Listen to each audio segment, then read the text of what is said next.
오늘의 말씀으로 이사야서 강의 13번째 말씀, 우리 앞에 장애물을 넘어서려면 이라는 제목으로 말씀의 은혜를 나누겠습니다. 지난 건축하는 과정을 지금 되돌아보면 한순간 한순간이 참 아슬아슬했고 또 조마조마했던 그런 기억이 많이 있습니다. 처음에 우리 예배당 건축을 시작할 때 제가 하루는 책상 앞에 앉아서 종이를 펴놓고 이 건축을 함에 있어서 발생할 수 있는 리스크가 뭐가 있을까 하나씩 번호를 매겨가면서 목록을 만들어 본 적이 있습니다. 주변에서 말하기를 건축을 하려면은 20곡에 넘어가야 된다고 하는데 사실 리스트를 만들어 보니까 20곡에가 아니라 한 30곡에 40곡에는 넘어가야 되지 않을까 이런 생각도 들곤 했습니다. 내용에는 이런 게 있습니다. 혹 주변에 주민들의 민원이 있어서 공사가 중단되지는 않을까. 그리고 일을 하는 중에 혹 사고가 발생해서 누가 다쳐서 공사가 중단되지는 않을까. 그리고 자재값이 너무 많이 오르지는 않을까. 그리고 날씨가 너무 나빠서 공사를 못하는 날이 많게 되지는 않을까. 혹은 우리 교인들 안에 분란이 일어나서 교인들의 마음이 흩어지거나 그렇게 해서 서로 원망하는 일들이 생기지는 않을까. 기타 등등 온갖 걱정될 만한 리스크들을 다 번호를 매기면서 이렇게 쭉 적어 내려가니까 한 20여 개 나오더라고요. 그러면서 거기서 제가 한번 살펴봤어요. 이 중에서 제일 위험한 리스크가 뭘까? 제일 조심해야 될 리스크가 뭘까? 하나를 찾았습니다. 제일 위험한 거. 담임 목사. 담임 목사. 건축하는 과정 가운데 가장 큰 리스크가 바로 저라는 사실을 알게 되었습니다. 담임 목사가 잘해야 된다. 그거 더 말할 것도 없고 또 제일 앞장서 있기 때문에 공격의 대상이 되기도 하고 사단이 여러분 꼬리를 건들겠습니까? 머리를 건들겠습니까? 머리를 치죠. 그렇기 때문에 제일 조심해야 되고 실수하면 안 되고 이런 저런 생각을 해보니 저만 조심하면 되겠더라고요.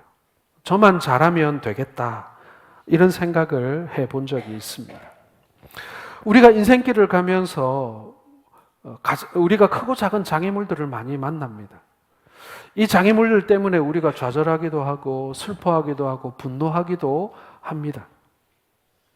한 기자가 우리가 잘 아는 드와이트 무디, D.L. 무디라고 하는 이 세계적인 전도자에게 물었어요. 당신이 지금 전도 사역을 하는 데 있어서 가장 큰 장애물이 되는 사람 혹은 문제가 무엇입니까? 라고 물었더니 이 D.L. 무디 선생이 지체하지 않고 이렇게 대답했다고 해요. 그 어떤 사람보다도 이 무디라고 하는 작자 때문에 가장 골치가 아픕니다. 이렇게 말했다고 합니다. 자신을 괴롭히는 가장 큰 장애물이 바로 자기 자신이라는 거예요. 이 복음 사역을 회방하는 가장 위험한 요소가 바로 자기 자신이라고 말하고 있는 것입니다. 여러분, 지금 나를 좌절케 하고 낭만케 하는 가장 큰 장애물이 무엇입니까? 어떤 사람은 돈이라고 얘기하고 어떤 사람은 건강이라고 얘기합니다. 어떤 사람은 사회적 편견이라고도 얘기하고요. 또 사람들이 나를 바라보는 시선, 그것 때문에 제일 힘들다고 말하는 사람도 있습니다. 여러분, 맞습니다. 장애물은요, 밖에서 이제 들어오는 것들도 있습니다만은, 그러나 우리 안에도 내가 만들어 놓은 장애물이 있을 수 있다라는 것입니다.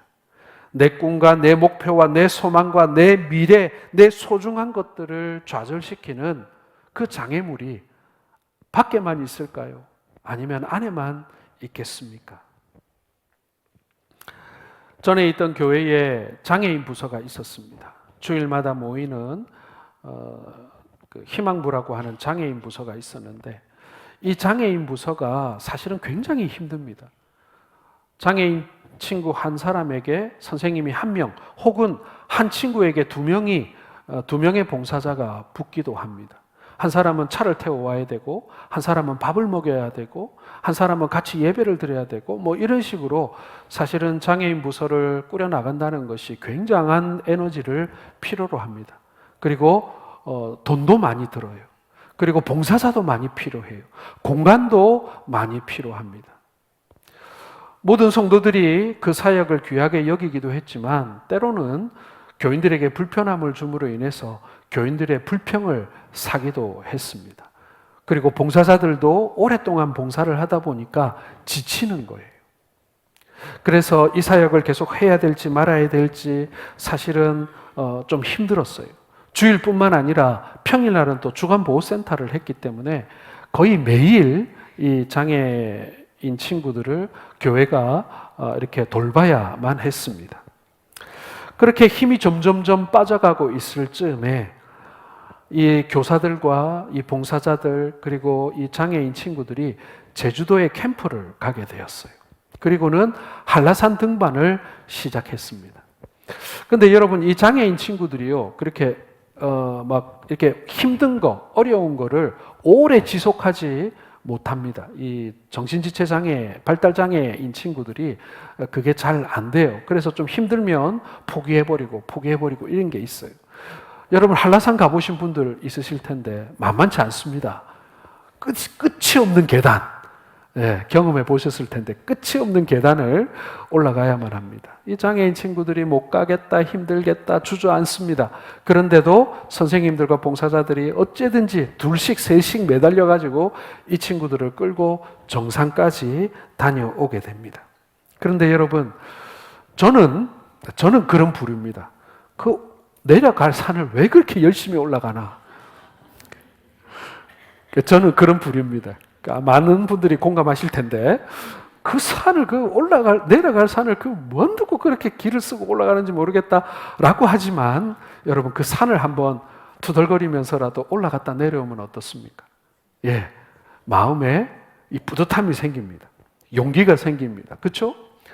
이 장애인 친구들이 선생님들과 함께 그 산을 올라갔다 내려오자 누가 뭘 해준 것도 없고 뭐 예산이 늘어난 것도 없고 공간이 넉넉해진 것도 아니지만은 서로에게 큰 소망이 되고 용기가 생겼다라는 감정을 많이 들은 그런 기억이 있습니다. 어려움을 한번 같이 극복하고 나니까 외부적인 환경은 하나도 달라진 것이 없는데 우리의 마음이 변하더라는 거예요. 우리의 마음의 장애물을 걷어내고 나니까 외부적인 장애물들은 아무 문제가 되지 않는다라는 것을 알게 되었다라는 것입니다. 여러분, 우리의 가정, 그리고 우리의 직장, 그리고 우리의 교회에 많은 문제가 있습니다. 많은 장애물들이 있습니다. 그러나 진짜 큰 장애물은 우리 환경의 장애물이 아니라 내 안에 있는 장애물이라는 사실을 여러분 기억하시길 바랍니다. 그래서 내 안에 있는 장애물을 넘어서고 나면요, 내 밖에 있는 장애물들은 아무것도 아닌 것처럼 보인다라는 것입니다. 마음의 장애를 이기지 못하고 방황하는 사람들이 여러분 의외로 많습니다. 인생의 걸림돌은 외부적인 것이 아니라 여러분들의 마음속에 자리하고 있습니다. 무엇이 나의 성공을 가로막고 있는지, 나의 평안을 깨트리고 있는지 여러분 한번 잘 살펴보시면 그것이 바로 나 자신이라는 사실을 우리는 알게 된다라는 것입니다. 나를 좌절케 하고 낭만케 하는 경제적인 어려움 아니면은 질병 때문에 무엇 하나 내 마음대로 할 수 없다라는 이 답답함이 있습니다. 사람들의 오해와 편견 그리고 모함으로 내가 힘든 것도 사실이지만 그러나 오히려 내 속에 있는 할 수 없다, 안 된다, 사람들이 뭐라고 할까? 라고 하는 이러한 마음의 장애물들이 실상은 우리를 넘어뜨리는 가장 무서운 적이고 그리고 높은 산이라는 사실을 우리는 알게 되는 것입니다. 여러분, 오늘 본문은요, 이스라엘의 주변 국가들의 문제에 대해서 말씀하고 있습니다. 이스라엘이 고통당한 그런 나라들이 있어요. 주변 나라들 때문에 이스라엘이 많은 고통을 당했습니다. 여러분, 우리나라는 어떻습니까? 우리나라도 주변 나라들 때문에 정말 수천 년 동안 고통당해 오지 않았습니까? 그런 것처럼 이스라엘도요, 바벨론이라는 나라, 아수르라는 나라, 블레셋이라는 나라 때문에 엄청나게 고생을 합니다. 시도 때도 없이 아주 그냥 돌아가면서 어떨 때는 그냥 쌍으로 아니면 한꺼번에 쳐들어와서 이스라엘을 고통 가운데 빠지게 했던 걸림돌 중에 걸림돌이요. 그리고 장애물 중에 장애물이 바로 이 세 나라였습니다. 그런데 오늘 하나님께서 이 세 나라에 관한 예언을 말씀하고 계시는 거예요. 아수르는, 블레셋은, 그리고 바벨론은 어떻게 될 것이라고 말씀하면서 이스라엘은 그렇게 생각했어요. 이 나라 좀 치워주시면 우리가 정말 평안할 것 같은데, 우리가 정말 성공적인 나라가 될 것 같은데, 근데 하나님은 다른 관점을 가지고 계셨다라는 것입니다. 여러분, 우리가 어떻게 장애물을 극복해야 할지, 오늘 이스라엘의 걸림돌, 이스라엘의 장애물들을 하나님께서 어떻게 보시고 어떻게 다루시는가를 보면서 우리는 우리 안에 있는, 그리고 우리 주변에 있는 장애물들을 어떻게 넘어설 것인가 함께 살펴보는 시간을 갖고자 합니다. 첫 번째로 여러분, 하나님의 은혜를 깨닫고 겸손해야 장애물을 극복할 수 있습니다. 우리가 장애물을 극복하기 위해서 제일 먼저 기억해야 할 것은 하나님의 은혜라는 것입니다. 자, 12절과 13절을 같이 읽겠습니다. 시작. 어찌 내 아들 계명성이여 어찌 그리 하늘에서 떨어졌으며 너의 얼굴을 엎은 자여 어찌 그리 땅에 찍혔는고 내가 내 마음에 이르기를 내가 하늘에 올라 하나님의 뭇별 위에 내 자리를 높이리라. 내가 북극 지폐의 산 위에 앉으리라. 자, 이 말씀은요, 바벨론 왕에 관한 이야기예요. 바벨론이라고 하는 국가에 관한 이야기입니다. 자, 이 바벨론의 몰락을 하나님께서는 두 가지의 비유를 들어 말씀하시는데, 하나는 별이 떨어지는 모습. 여러분 혹시 밤하늘에 별똥별 떨어지는 거 보셨습니까? 별이 떨어지는 모습으로 이 바벨론의 멸망을 묘사하고 계시고요. 또 하나는 거대한 나무가 이 도끼에 찍혀서 넘어가는 모습, 나무 넘어간다 하고 넘어가는 그 모습을 묘사하고 있습니다. 여러분, 이 계명성이라는 것은 새벽별이라는 뜻인데, 태양보다 먼저 떠서 동트기 전에 비친다는 의미에서 아침의 아들이라고 불리기도 하는 별입니다. 바벨론 왕은 자신이 잘나서 그렇게 된 줄 알았어요. 자기가 뛰어나서 제국을 건설했다라고 생각했던 것입니다. 그러나 하나님께서는요, 이 바벨론이라고 하는 이 강대국, 이 제국을 유다를 다스리는 하나님의 도구로 사용하셨을 뿐이라는 것입니다. 그런데 교만하여 하나님의 자리에 지가 올라앉으려고 했다라는 거예요. 바벨론은 하나님께서 허락하신 것보다 더 높아지려고 했습니다. 바벨론 왕은 하나님의 은혜를 깨닫고 하나님께서 맡겨주신 일에 만족해야만 했습니다.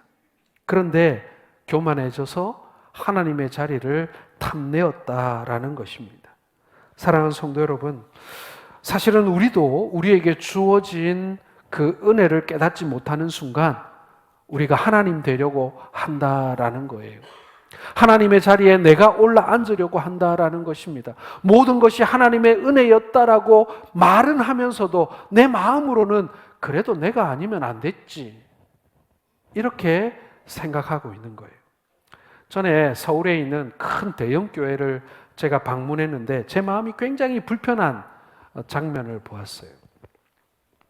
그 교회 담임 목사님이 그 교회를 정말 조그만 교회에서 세계적인 대교회로 성장시킨 것은 알겠는데, 교회 입구에 딱 보니까는 목사님과 함께 사진 찍어요 이래가지고 목사님의 전신 브로마이드가 이렇게 탁 세워져 있더라고요. 그리고 이제 그 옆에 가서 이렇게 탁 손을 잡고 사진을 찍는 거예요. 그 브로마이드를 보는 순간 제 마음이 참 불편한 거예요. 저 자리에 예수님 그림이나 사진이 딱 있었으면 얼마나 좋았을까, 그런 마음이 드는 거예요. 어떻게 보면 사람들이 그냥 목사님 유명한 분이고, 그리고 목사님 자주 만날 기회 없으니까 저렇게 목사님 전신 사진 옆에서 사진이라도 하나 찍으면 또 재밌겠네, 추억도 되겠네, 그렇게 생각해서 아마 만들어 놓은 것 같습니다만은 제가 볼 때는 참 불편했어요. 하나님 자리에 사람이 가서 있는 건 아닌가 하는 생각 말입니다. 또 어느 교회를 제가 방문했는데, 제가 계속 목사님들 얘기를 해서 그러는데, 이제 그 교회에서 수련회가 있어가지고 그 교회 수련회에 이렇게 참석하고 저녁을 먹고 이렇게 정말 거대한 본당이었어요. 수천 명이 들어가는 큰 본당에 이렇게 탁 앉아 있는데 스크린 얼마나 컸겠습니까? 전면 스크린에 그 교회 목사님이 백두산 정상에서 딱 선글라스를 쓰고 폼 잡고 있는 큰 사진이 거기 떠 있는 거예요. 그거를 보는 순간 마음이 너무 불편한 거예요. 자기 도취가 너무 심하구나. 자기 스스로 저렇게 높은 곳에 올려놨구나. 백두산 정상이니까 높은 곳이겠죠. 그걸 보면서 참 마음이 불편했다. 사람들은 끊임없이 하나님의 자리를 탐내는구나. 끊임없이 사람들은 하나님보다 자기가 더 사랑받고 싶구나. 사람들에게 인정받고 싶어 하는구나. 그런 생각을 해본 적이 있습니다. 고린도후서 6장 1절과 2절을 한번 같이 읽겠습니다. 우리가 하나님과 함께 일하는 자로서 너희를 권하노니 하나님의 은혜를 헛되이 받지 말라. 이르시되 내가 은혜 베풀 때에 너에게 듣고 구원의 날에 너를 도왔다 하셨으니 보라 지금은 은혜 받을 만한 때요 보라 지금은 구원의 날이로다. 하나님께서 베푸신 은혜가 있다라는 걸 사람들은 너무나 잘 까먹습니다. 구원의 날에 도왔으니 지금 은혜를 받을 만한 때니 하나님의 은혜를 헛되이 말라고 얘기하십니다. 여러분 혹시 우리 젊은 분들은 기억하실지 모르겠는데 그 개그 콘서트 중에 닥치고라는 코너가 있었습니다. 혹시 기억하시는지 모르겠는데 그 닥치고에 보면은 닭들이 등장하는데 여러분 닭이 잘 까먹죠? 그렇죠? 그 코너가 그런 거예요.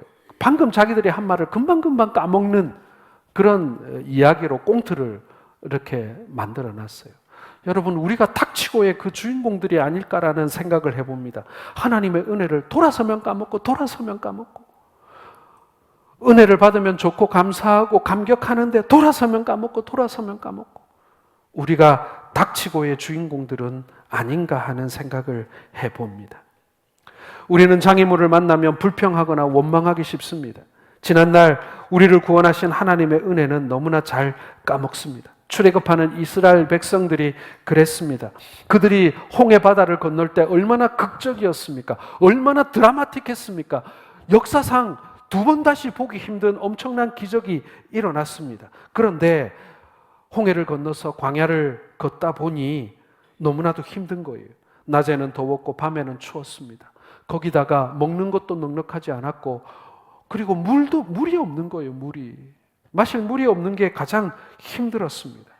그러다 보니 그들이 모세를 원망하기 시작했습니다. 하나님을 원망하기 시작했습니다. 하나님께서 자신들을 애굽에서 구원해 주신 그 엄청난 역사는 다 닥치고 까먹고 하나님을 원망하기 시작하는 거예요.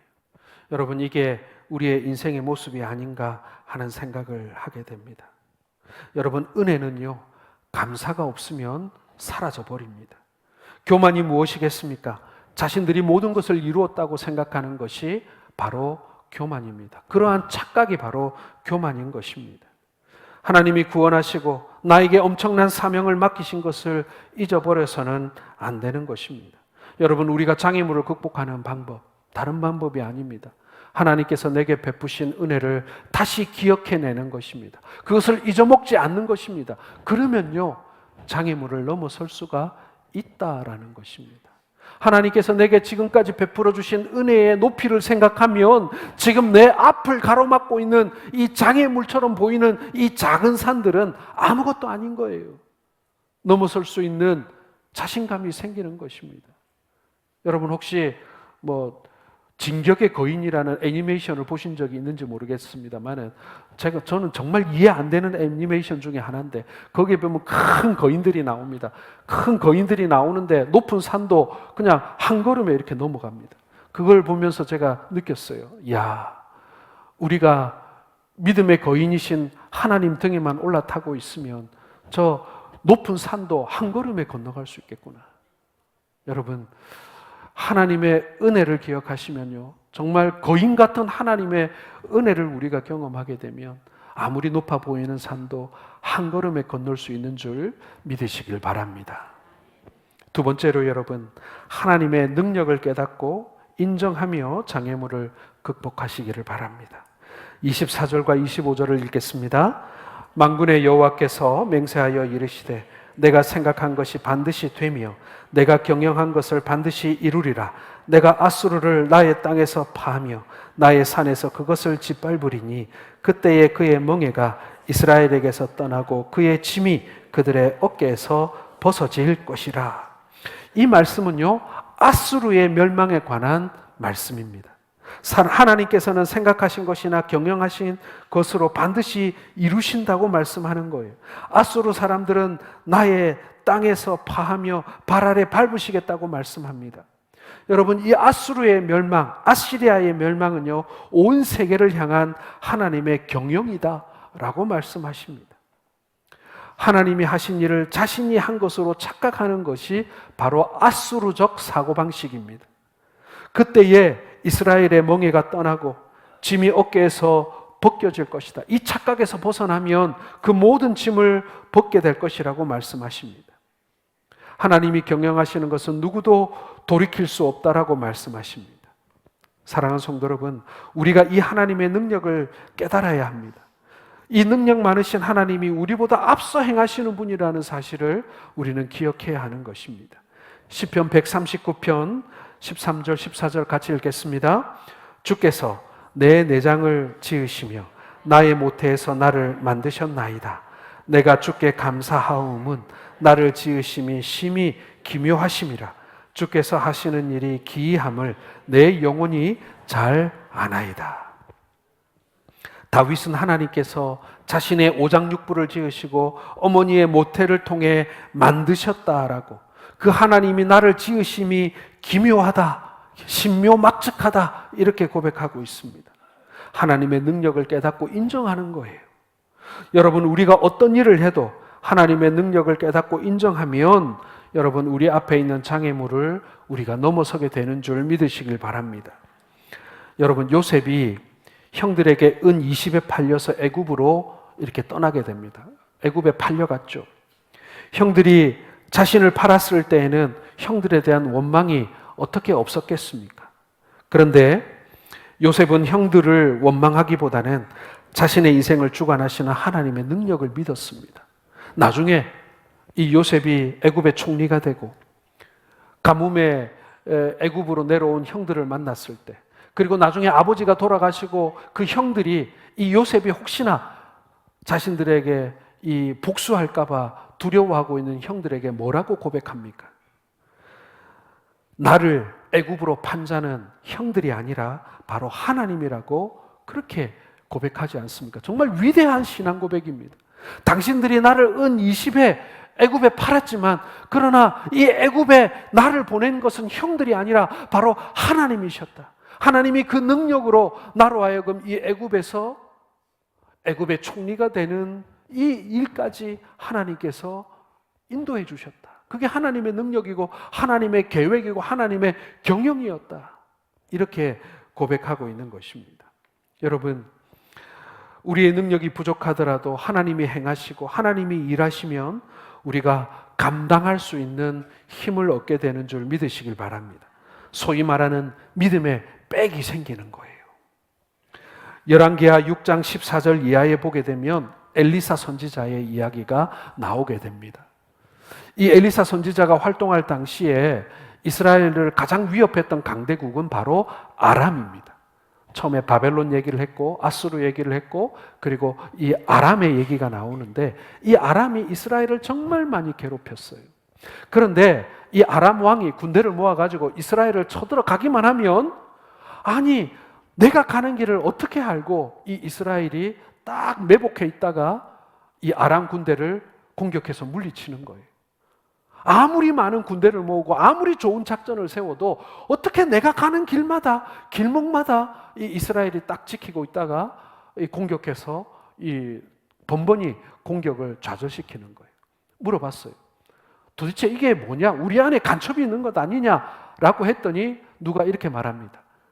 왕이여, 이스라엘에는 엘리사라는 사람이 있습니다. 그 사람이 우리를 손바닥 보듯이 보고 있습니다. 그래서 우리가 북쪽으로 가면 북쪽에서, 남쪽으로 가면 남쪽에서 귀신같이 알고 우리를 물리치는 것입니다. 하나님께서 엘리사에게 지혜를 주시고 예언을 해주시는 것이죠. 그러자 이 아람 왕이 이거는 이스라엘을 공격할 일이 아니라 이 엘리사를 잡아 죽여야 되는구나.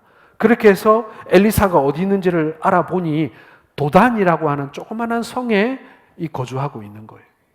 아람 왕이 엄청난 군대를 몰아서 이 엘리사 하나 잡자고 그 도단성을 겹겹이 에워쌉니다. 이제 꼼짝없이 도관에 든 쥐예요. 밤새 아람 군대가 몰려와서 도단성을 겹겹이 에워쌌습니다. 엘리사 선지자의 사환이 아침에 일어나서 창문 밖을 보니 아람 군대가 빽빽하게 성을 둘러싸고 있는 거예요. 우리는 이제 다 죽었다. 선생님, 우리 이제 다 죽었습니다. 개미 새끼 한 마리 못 빠져나갑니다. 우리를 살려둘 리가 없습니다. 그런데 이 엘리사 선지자는 유유자적한 거예요. 눈 하나 깜짝 안 하는 거예요. 아니 선생님, 지금 우리가 다 죽게 되었는데 왜 그렇게 여유가 있습니까? 그랬더니 이 엘리사가 이렇게 얘기합니다. 너 안 보이지? 너 안 보이지? 그러면서 이 사환의 영적인 눈을 띄워줍니다. 그때 이 사환이 본 것은 무엇입니까? 성을 겹겹이 둘러싸고 있는 이 아람의 군대를 겹겹이 둘러싸고 있는 하나님의 불말과 불병거였던 것입니다. 엘리사가 그게 보이니까 두려워할 필요도 없고 겁낼 필요도 없는 거예요. 지금 아람 왕은 이제 도관에 든 쥐다라고 생각하고 이제 너희는 꼼짝없이 내 손에 죽었다라고 생각할지 모르지만 내가 볼 때는 아람 군대가 앞에는 성벽이요 뒤에는 불말과 불병거라. 이제 꼼짝없이 쟤네들은 이제 도관에 든 쥐다. 사랑하는 성도 여러분, 우리가 영적인 눈을 뜨고 믿음의 눈으로 보면요, 우리 앞에 있는 우리를 가로막는 적은 도관에 든 쥐라는 사실을 여러분 믿으시길 바랍니다. 하나님의 불말과 불병거를 보실 수 있기를 바랍니다. 하나님의 능력을 보실 수 있기를 바랍니다. 여러분, 오늘날 우리가 이 세상에서 장애물들을 만날 때 두려운 것은 우리를 도우시는 하나님의 능력을 우리가 보지 못하기 때문에 그런 것입니다. 하나님이 우리를 돕고 있다는 사실을 우리가 믿기만 하면 우리 인생의 어떠한 장애물도 우리를 극복할 수 있는 줄 믿으시기를 바랍니다. 어떠한 어려움과 아픔이 있어도 어느 때나 항상 하나님의 능력을 깨닫고 인정하게 될 때 여러분, 우리가 넘지 못할 산이 없고 극복하지 못할 어려움이 없는 것을 믿으시는 저와 여러분들 되시기를 주의 이름으로 축원합니다. 마지막으로 하나님의 주권을 깨닫고 경배하며 장애물을 극복하시기를 바랍니다. 28절과 29절을 같이 읽겠습니다. 아하스 왕이 죽던 해에 이 경고가 임하니라. 블레셋 온 땅이여, 너를 치던 막대기가 부러졌다고 기뻐하지 말라. 뱀의 뿌리에서는 독사가 나겠고 그의 열매는 날아다니는 불뱀이 되리라. 자, 이 말씀은 남왕국 유다의 아하스 왕이 죽던 해에 하나님께서 주신 말씀인데요, 이스라엘을 괴롭혔던 블레셋의 멸망에 관한 그런 말씀인 것입니다. 여러분, 블레셋이 이스라엘을 지독하게도 괴롭혔는데 또 이 블레셋을 괴롭히는 대상도 있었어요. 그게 누구였냐면 바로 디글랏 빌레셀이라고 하는 이 바벨론 아수르의 왕이었어요. 이 블레셋 입장에서는 이 아수르만 없으면 이 마음대로 이 이스라엘을 공격하고 이 빼앗고 이 약탈할 텐데, 이 그럴 때마다 이 북쪽에서 내려오는 이 아수르 때문에 번번이 자기들 마음대로 못하고 활개를 치지 못하는 거예요. 그런데 이 아수르의 왕 디글랏 빌레셀이 죽은 거예요. 그러자 이 블레셋이 신이 났습니다. 이제는 우리 세상이다. 아수르 왕이 죽었으니 이제 우리가 마음대로 해도 되겠다라고 생각했지만, 그러나 하나님은 이사야 선지자의 예언대로 사르곤과 사네립과 또 바벨론의 느부갓네살에 의해서 이 블레셋은 완전히 멸망당하고 만다라는 것입니다. 예, 아수르 왕 디글랏 빌레셀이 죽음으로 인해서 이 블레셋은 이제 자기들 세상이 된 줄 알았어요. 그러나 하나님의 경영은 그것이 아니었다라는 것입니다.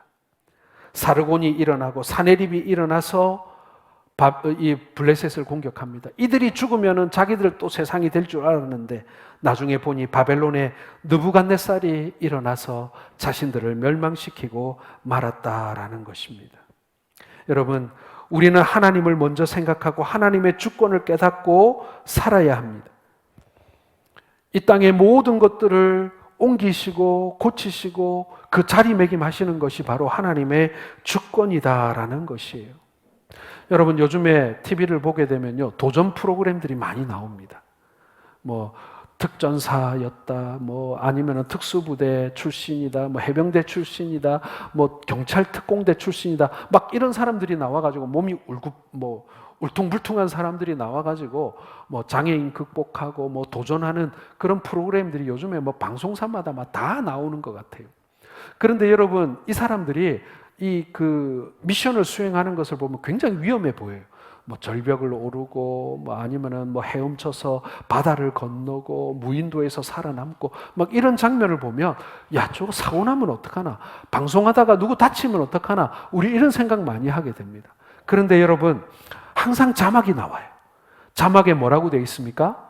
전문가들이 이 모든 상황을 다 세팅해 놨고 점검하고 또 대비하고 있다, 뭐 이런 내용이 나옵니다. 뭐 의사도 대기하고 있고 앰뷸런스도 대기하고 있고 전문가들이 다 위험한 것들은 다 이렇게 대비를 하고 있다, 이런 자막이 나오곤 합니다.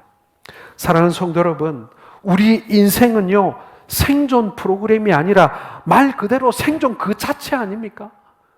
그냥 생존 프로그램을 위해서 세팅해 놓은 어떤 세트가 아니라 우리가 살아가고 있는 것은 죽기 아니면 살기로 살아가는 이 정글과 같은 그런 상황이에요.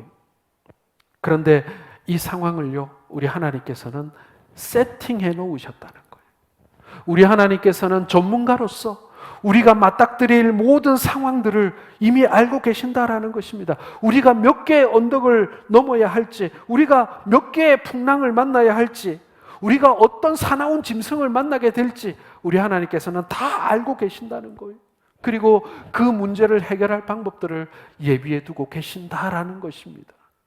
여러분, 어려울 때 우리 인생의 전문가, 우리 인생의 주관자, 우리의 주권자를 여러분 바라보시기를 바랍니다. 그에게 도움을 청하시기를 바랍니다.